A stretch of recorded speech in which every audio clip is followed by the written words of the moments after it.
The first thing the SEAL medic noticed was not the blood. In that shattered clinic, blood was everywhere, black in the strobe of failing emergency lights, slick across tile, soaking dust into a dark paste that smelled like iron and concrete. What stopped him was the way the woman on the floor refused to cry out. Her shoulder was torn open. Her side was leaking through a pressure dressing somebody had wrapped with trained hands. And a fragment wound high under her ribs had already turned each breath into a quiet fight.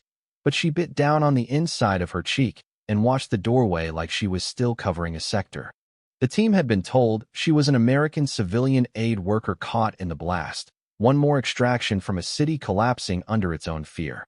Then the medic cut through her jacket, peeled back the blood-stiff fabric, and saw old scar lines mapped across her torso like faded campaign ribbons. Saw a tourniquet mark long healed into the flesh of her thigh. Saw military dog tags taped flat beneath her shirt so they would not clink in the dark. For one suspended second, even the SEALs froze. Civilians did not self-pack wounds with combat gauze. Civilians did not whisper, through clenched teeth, "Check the roof line before the stairwell." And civilians did not bleed that quietly. So who was she really, and what kind of life teaches a woman to stay this calm while the world comes apart around her? Tell me in the comments, because before that night ended, every man in that room would learn that the most dangerous thing about her was never the blood they could see. Her name was Nora Hale, and long before anyone mistook her for a civilian, she had learned how to disappear inside discipline. She grew up in a coal town in eastern Kentucky where men came home stooped from the mines and women carried families on tired backs without asking for praise. Her father repaired engines behind a cinder-block garage and spoke in the language of torque, pressure, and parts that failed only when ignored too long. Her mother worked double shifts at a nursing home and taught Nora, without ever calling it leadership, that real strength often looked like patience under strain. Nora was 14 the first time she watched a paramedic kneel in roadside gravel beside a crushed pickup, hands steady while everyone else panicked. The injured driver survived. The memory stayed. So did the realization that courage was not loud. Courage sounded like a measured voice saying, "Stay with me," while chaos tested every word. By the time she graduated high school, college brochures felt like promises written for someone else. She enlisted in the Army as a combat medic because she wanted work that mattered on its worst day, not its easiest. Basic training stripped away illusion quickly. No one cared that she had been top of her class, that she ran cross-country, or that she had spent years taking care of other people. Under ruck weight, sleep deprivation, and the relentless economy of military standards, she discovered the difference between wanting to be strong and becoming useful. Some men in her platoon respected her fast. Others waited for proof. She did not argue with either group. She learned anatomy until bones and vessels lived in her mind like a map. She learned that tourniquets bought time, but judgment saved lives. She learned that attention to detail was not perfectionism, but mercy in advance.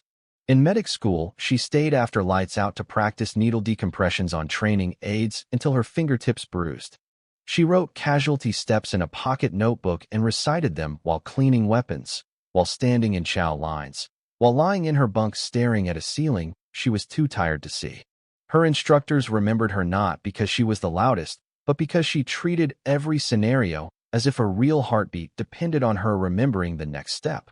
Her first unit was an infantry battalion out of Fort Campbell, and the welcome she got was practical, skeptical, and honest. Infantry companies did not care about speeches. They cared whether you could keep up, carry your share, and hold together when a real body replaced a training dummy. Nora ran with them, lifted with them, learned their names and the names of their wives, girlfriends, children, and hometown bars. She listened more than she spoke. When a squad leader told her, "Out there, they don't need you to impress them. They need you to know what to do when one of us stops breathing," she took it as a mission statement. Her first field exercises taught her that medicine in uniform was never just medicine. It was trust under pressure. If the platoon believed she would crawl through mud, gunfire, and confusion to reach them, they would do impossible things for each other. That was the first military lesson Nora carried for life. Rank could assign responsibility, but only competence earned faith. By the time deployment orders came, she had calluses on her palms, scars on her knees, and a steadiness that had cost her youth without taking away her purpose. She was 23 years old, and she had already decided that fear was acceptable, hesitation was human, but quitting on people was unforgivable. Afghanistan taught her the rest. The mountains looked ancient enough to outlast every flag ever planted there, and the dust found its way into weapons, engines, food, skin, and thought. Nora arrived with an infantry company that had spent months training for the mission and still felt unprepared the minute the ramp dropped and the heat hit her face. Reality was smaller and harsher than patriotic language. Out on patrol, there was no music, no cinematic certainty, only heavy gear, radio static, exhausted men scanning walls and windows, and the knowledge that one careless step could change several families forever. Her first mass casualty event came 6 weeks in, after an IED buried along a narrow road tore through the second vehicle in a convoy. The blast did not sound like thunder. It sounded wrong, like the air itself had snapped. Training took over before thought could. She moved toward smoke while others were still orienting. One soldier had lost part of his lower leg. Another was concussed and fighting invisible enemies. A third looked whole until she found the hidden bleed pooling beneath him. Later, people would call her calm, but calm was not how it felt from inside. Inside, everything happened fast and narrow. Hands, airway, blood, breathing, radio, tourniquet, pressure, reassessment, again. She heard her own voice giving orders in a tone she did not recognize, because it belonged to the job more than to her. When the helicopter finally lifted out with the worst of them, she sat in the dirt behind a vehicle and shook so hard she could barely open and four-pack it. Her platoon sergeant sat beside her without saying much. After a while he told her the truth soldiers use when there is no clean comfort left. He said, "You did your job. That's how we honor the ones we can save and the ones we can't." She carried that sentence like a field dressing over guilt. On later patrols, her reputation hardened into something simple and valuable. When she said hydrate, they drank. When she said slow down, they checked corners again.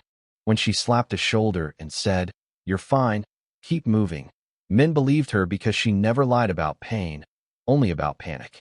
What changed Nora most was not the firefights, but the ordinary weight between them. She treated heat injuries, infected cuts, sprained ankles, panic attacks hidden as anger, and the quiet deterioration that came from carrying adrenaline for too long. She watched tough men unravel over letters from home and then go back out because the squad still needed them. She learned that resilience was not a personality trait, but a practice of getting up, rechecking gear, and doing the next right thing even after sleep, certainty, and comfort were gone. Midway through deployment, a village elder allowed the platoon into a compound only after the women were seen by a female medic. Nora went in with an interpreter and suddenly understood a battlefield most men around her could not access. She treated a child's infected burn, listened to a mother describe malnutrition with embarrassed dignity, and realized warfare was measured not just by body counts and objectives, but by the invisible damage left inside homes. That experience led her toward a role in a female engagement team attached to Special Operations Support, where the job demanded cultural awareness, physical stamina, tactical discipline, and the ability to earn trust from frightened civilians while operating beside some of the most serious professionals in the military. It was there, moving between two worlds that rarely understood each other, that Nora found her deeper purpose. She was not trying to be exceptional. She was trying to be reliable where reliability was scarce. That is why men who once doubted her started watching how she moved. She conserved words, checked details twice, and never made the mission about herself. In a profession crowded with ego, that kind of steadiness became its own authority. Selection for the Special Operations Support assignment did not arrive as a heroic invitation. It came as a quiet opportunity wrapped in hard standards, background checks, medical screenings, land navigation, language training, weapons refreshers, and an unmistakable message that no one cared about symbolism. If she went, she would go because she could contribute, not because anyone needed a photograph. Nora embraced that reality. The course was heavier, faster, and less forgiving than anything she had done before. Candidates were evaluated not only on endurance, but on how they responded when tired, hungry, and wrong. Instructors watched whether people blamed others, whether they cut corners on radio procedures, whether they collapsed into self-protection when stress narrowed their options. Nora passed not by dominating events, but by doing all the small things right. She redistributed weight from a struggling teammate without making it a performance. She corrected mistakes without humiliation. She kept notes, remembered names, and learned quickly that in elite environments, professionalism was often just humility sustained under pressure. When she joined the task force support element, she found a culture stripped of decoration. The operators she worked beside did not care about backstory. They cared whether you were prepared when the briefing changed 5 minutes before wheels up. They noticed if your medical kit was squared away, if your batteries were full, if you asked smart questions, if you held your composure when new intelligence wrecked the plan. Nora fit there because she had spent years learning that trust is built long before danger arrives. Some missions were kinetic. Some were little more than long nights, village meetings, and sensitive site exploitation hidden behind dull paperwork. The low-visibility work demanded a different kind of toughness. She wore local clothing when mission profiles required reduced visibility around female populations, carried medical supplies inside ordinary-looking bags, and learned that the clean line between combatant and civilian rarely existed on the ground. The women she met often endured war without ever being allowed to discuss it. They had names for hunger, grief, and fear that never appeared in intelligence summaries. Nora treated infections, childbirth complications, dehydration, and shrapnel wounds that families had hidden for days. She also gathered atmospherics the old-fashioned way, by noticing what changed in a room when certain names were spoken. That work taught her leadership in another form. Sometimes leading meant being the calmest person in the room. Sometimes it meant understanding that dignity is a strategic asset. People talk when they feel safe. They cooperate when they feel seen. The military teaches weapons, movement, and command, but the best units understand that respect can open doors no force can hold for long. On one winter mission in Helmand, a compound search turned violent after a hidden fighter opened up from an interior room. Nora moved 2 children behind cover, treated a wounded interpreter, and then went back for a female elder trapped near the doorway because the alternative was leaving her inside a structure that might become a target. No headlines marked that moment. No medal citation could capture the calculus. It was just another military truth. Sometimes bravery looks like returning to the worst place because your conscience will not let you do otherwise. Yet the work extracted a price. A young teammate named Mercer died from wounds after a mission that should have been routine. Nora had worked on him in the helicopter until blood coated her forearms and dried in the lines of her knuckles. She kept hearing herself say his name, as if repetition could anchor him to the world. It did not. Afterward, she stopped sleeping more than 2 hours at a stretch. She functioned, which in military culture can be dangerous because functioning often hides damage. What pulled her through was not some dramatic breakthrough, but the team itself. A senior chief sat with her after a range day and said, without softness but with compassion, that grief unattended becomes recklessness, and recklessness gets people killed. He told her to speak, to write, to train harder if she needed motion, but not to pretend she was made of stone. That became another lesson she never forgot. Resilience is not denial. Real resilience is allowing pain to teach you without allowing it to own you. Nora absorbed the lesson slowly, the way soldiers often do, by continuing forward until the meaning catches up. When her first enlistment ended, people back home assumed she was done with war. Her father's hair had gone almost white. Her mother asked gentler questions than before, as if motherhood had taught her that some answers injure twice. Nora tried civilian life for nearly a year. She enrolled in emergency medical courses, worked ambulance shifts, and discovered that normal traffic, grocery aisles, and polite small talk felt more alien than a combat outpost ever had. It was not that she loved war. She hated what it took from people.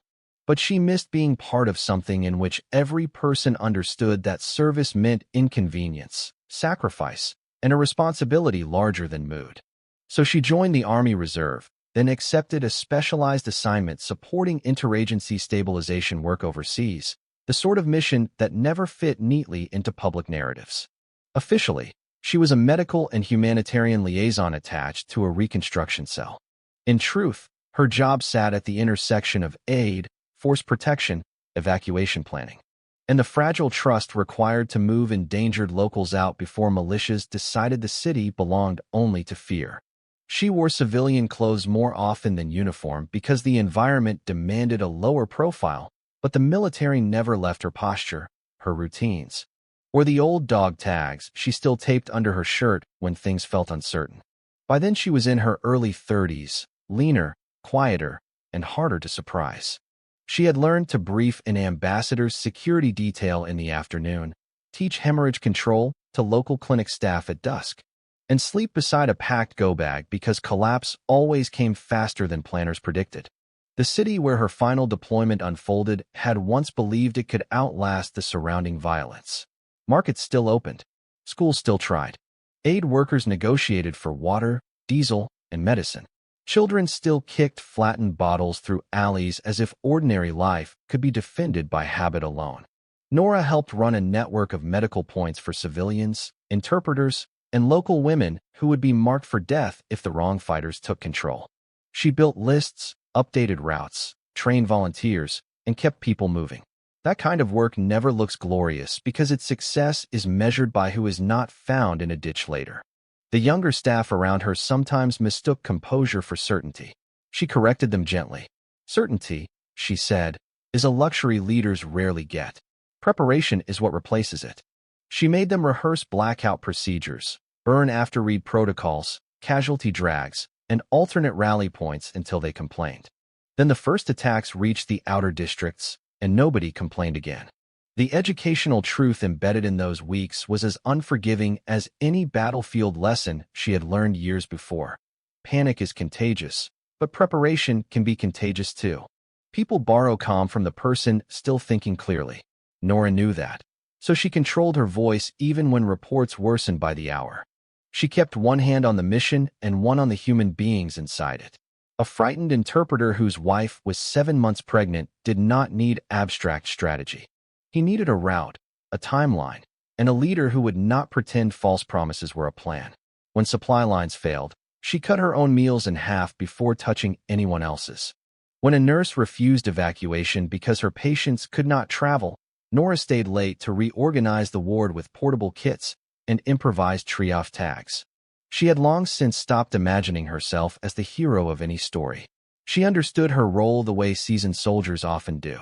You keep the line from breaking. You keep one more person alive. You keep your word if keeping it still lies within human power. That was the woman lying on the clinic floor the SEALs would eventually find, though none of them knew it yet. To them she would look like another civilian in the wrong place. They would not see the years layered beneath her silence, the disciplined instinct that had been forged one convoy, one patrol, one loss, and one impossible decision at a time. The day everything broke began with rumors and ended with smoke. A partner militia collapsed at 2 checkpoints before dawn, and by sunrise the roads had turned into rivers of civilians dragging whatever they could lift. Nora was at the clinic annex reviewing evacuation names when the first indirect fire landed 2 blocks away. The concussion rattled glass and sent a fine stream of dust down the walls. She did not waste time asking whether the situation was serious. Experience had taught her that when a city starts to unravel, the first minutes belong to whoever acts before disbelief hardens into paralysis. She divided the staff fast. One group moved mothers and children into the interior hall. One destroyed records that could get families killed. One loaded medical essentials into vehicles that might or might not reach the extraction point. Nora took the last radio, still holding a clean battery, and started calling updates into a network already drowning in bad news. Over the next hour, she made a dozen choices nobody should have to make. She sent 2 young volunteers out a rear gate with a list of safe houses because staying would only turn them into casualties. She denied a desperate man a seat in the first vehicle because his wounded daughter needed it more. She ordered the outer door chained after armed men tried to force entry behind a crowd. Leadership, she had learned, is sometimes the art of carrying blame so others can keep moving. By midday, the annex was operating as a triage point under intermittent fire. Nora moved from cot to cot with mechanical focus, checking airways, compressing bleeds, instructing local nurses, rationing morphine down to decisions that would haunt anyone with a conscience. A teenage girl with a femoral wound died, gripping her wrist. An older doctor kept apologizing for crying while he worked. Nora told him tears did not cancel competence. Then a blast tore through the front rooms. The pressure wave threw her sideways into a cabinet, and for several seconds the world became white noise and broken light. She came up choking on gypsum dust, left arm numb, ears ringing, instincts still functioning. A security guard near the entrance was down and drowning in his own blood. She crawled to him, packed the wound, and dragged him by his vest into partial cover while debris snapped under secondary impacts. Only after she secured him did she check herself and find the hot wetness spreading beneath her ribs. Shrapnel, maybe more than one fragment. Not instantly fatal, which meant she still had time to be useful. She wrapped herself badly at first, cursed, redid the dressing tighter, and kept moving because there were people in the treatment room who could not move at all. The last transport was supposed to arrive at 1400. It never came. Instead came silence on two frequencies, gunfire closer than before, and the knowledge that whoever was left would now have to survive long enough for somebody else to decide they mattered. Nora gathered the remaining staff, all 6 of them, and gave orders the way she always had, plain enough to hold under stress. Keep lights low. Move casualties away from windows. Water every conscious patient. No heroics alone. If the building is breached, get behind the pharmacy wall and stay down until identified. She made eye contact with each person until fear had somewhere to land besides imagination. Then she went to the roof to check the alley and spotted movement 3 buildings over. Armed men cutting through side streets with the predatory confidence of people who think the city already belongs to them. That was when she transmitted the last clean burst that reached the task force network. American female, multiple wounded, clinic annex compromised, grid coordinates attached. She did not say her rank. She did not say her service history. She did not say that she had once trained beside the kind of men likely coming. She only gave the information that might save lives, because professionalism means stripping ego out even when death is close enough to smell. By the time the rescue force punched into the district after dark, Nora had been hit again by fragmentation, had redistributed her remaining dressings to 2 local nurses, and had positioned herself near the stairwell with a borrowed rifle she hoped never to fire. When the breach charges finally shook the front of the building, she did what soldiers do when friendlies arrive in violence. She stayed still, kept the muzzle low, and waited for someone else to make the next move. The rescue team entered hard and fast, the way professionals do when hesitation can kill everyone in the stack. Flashlights cut through dust. Commands came sharp and controlled. The first seal through the treatment room saw wounded civilians, 2 dead fighters near the blown entrance, and 1 blood-covered woman slumped against the wall with her hand still resting near a rifle she no longer had the strength to lift. He shouted for the medic and moved on. In that first glance, she fit the report. American civilian, female, injured, conscious. The medic dropped beside her and asked where she was hit. Left lateral torso, she said immediately, then corrected herself after a breath that caught halfway. Possible secondary in the shoulder. 1 urgent surgical in the back room. Check him first if he's still perfusing. That sentence alone made him look at her twice. Pain usually strips people to truth, and her truth sounded like years of casualty management compressed into instinct. He cut away her shirt and found evidence layered across her body like a hidden record. There were old scar tracks from previous surgery, ropey healed tissue on the thigh consistent with a past blast injury, bruised shoulders built by armor and long carries. And beneath the tape, holding a flat pouch against her sternum, military identification sealed in plastic against sweat and weather. Reserve status. Medical specialty. Prior special operations support assignment. The medic's hands paused only for a heartbeat, but everyone near him felt it. One operator muttered, almost to himself, "She's not a civilian." Nora heard him and managed something close to a dry smile. "Took you long enough." Even then, there was no bravado in her, only exhaustion and the last corners of professional humor. They moved her onto a litter, and as they did she caught the sleeve of the corpseman and gave him a list of the remaining patients in order of priority, concise and accurate despite blood loss. He listened because competence recognizes competence faster than biography ever could. On the way out, gunfire cracked from an adjacent rooftop. The team shifted, returned fire, and continued the extraction down a stairwell coated in plaster and blood. Nora drifted in and out, but every time she surfaced, she asked about the others before asking about herself. At the casualty collection point, while a surgical team worked to stabilize her for rotary transport, one of the SEALs who had first seen her sat nearby cleaning dust from his weapon with hands that moved automatically. He had spent years in combat, yet something about her stayed with him. Maybe it was the silence. Maybe it was the way she had kept leading after the mission had already gone beyond rescue and into survival. When the flight medic asked for a quick history, Nora gave it in fragments between oxygen-starved breaths. Army medic, then support team, now liaison cell, no allergies, blood type on file. Local staff names written in the notebook pocket. Make sure the nurse called Samira gets out if she isn't already on the bird. She was slipping, and still her mind went outward. That, more than the scars, told them who she was. Not rank, not paperwork, service. The helicopter lifted into a night filled with tracer arcs in the distance, and under the vibrating red lights the medic who had first treated her understood why the Discovery had hit so hard. They had gone in expecting to save a civilian, and instead found a soldier who had kept an entire clinic alive while bleeding through her own bandages. The distinction mattered, not because one life was worth more than another, but because it exposed a truth many people never see. Some warriors do their most important work without uniform, without applause, and without anyone realizing who they are until the fight is almost over. Nora survived surgery after losing more blood than the doctors liked to discuss. Recovery was long, painful, and humiliating in the honest way recovery often is for people used to competence. She had to relearn patience from a hospital bed, accept help without resenting it, and confront the fact that being useful did not always mean being the one standing. Members of the rescue team visited when schedules allowed. They never dramatized what happened. They asked about mobility, pain, sleep, and whether she needed anything sent to the local staff who had made it out. Respect in military circles often sounds ordinary to outsiders. It sounds like showing up, saying little, and meaning every word. When one of them finally asked why she had stayed after the final transport fell through, Nora answered with the simplest truth she had.